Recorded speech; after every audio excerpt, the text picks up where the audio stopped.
Nakita ko dito yung Eudora, sabi ko pa isa at mabibigyan siya. Pero di ako nakontento. Gusto ko pang umulit bro. At pagpasok ko sa kanya, na-stun ako sa loob. Teka, baka kilala mo lang ako at lagi kang nanonood pero hindi ka pala nakafollow sa page. I-follow mo na yan. Isa lang eh. Hi guys, nandito na tayo sa 384th day ng 1 game per day. And ang standing natin bago yung game na to ay 323, 60. 323 wins and 60 losses. Sa game na to, ayaw mag-show nung S5. Wala tayong nagawa kundi gamitin yung hero na konti ang pang-counter, which is yung Harley. Ito kasi yung comfort pick ko na hindi masyadong madaling counterin. So ayun, nandito na tayo sa pang 384 na araw ng isang game kada araw. Digmaan na! Ang rotation na ginawa ko dito ay red first, kaya ang ikot ulit natin papunta sa top at yung zilong pulahan pinasok ko na, wala siyang nagawa at naka first blood tayo doon. Syempre pe-plating kasi walang depensa dito.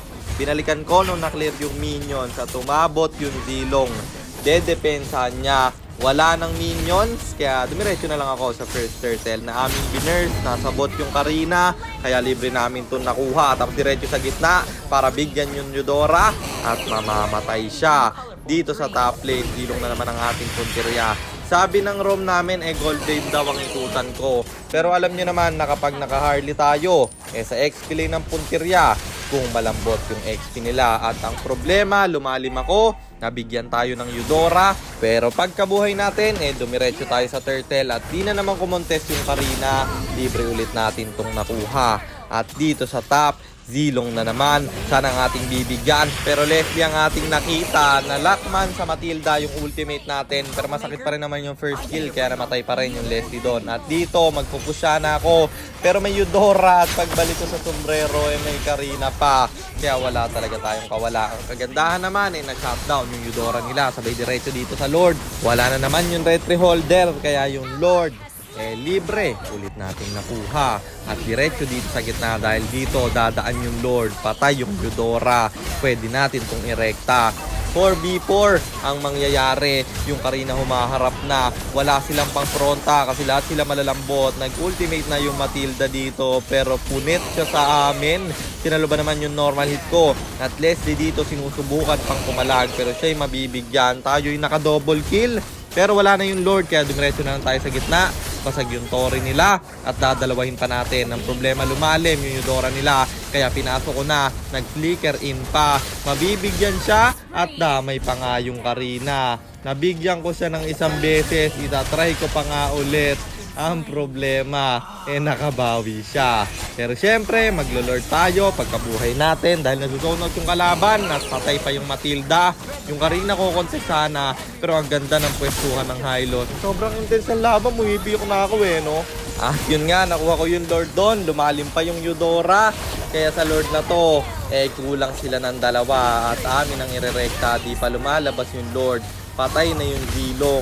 Tatlo yung bagsak sa kanila. Karina papasok pa at wala siyang magagawa. Leslie mamamatay na rin. Matilda mag-isa yung buhay. Kaya kami nag-tower lock na at natapos yung laban. Kaya panalo na naman tayo.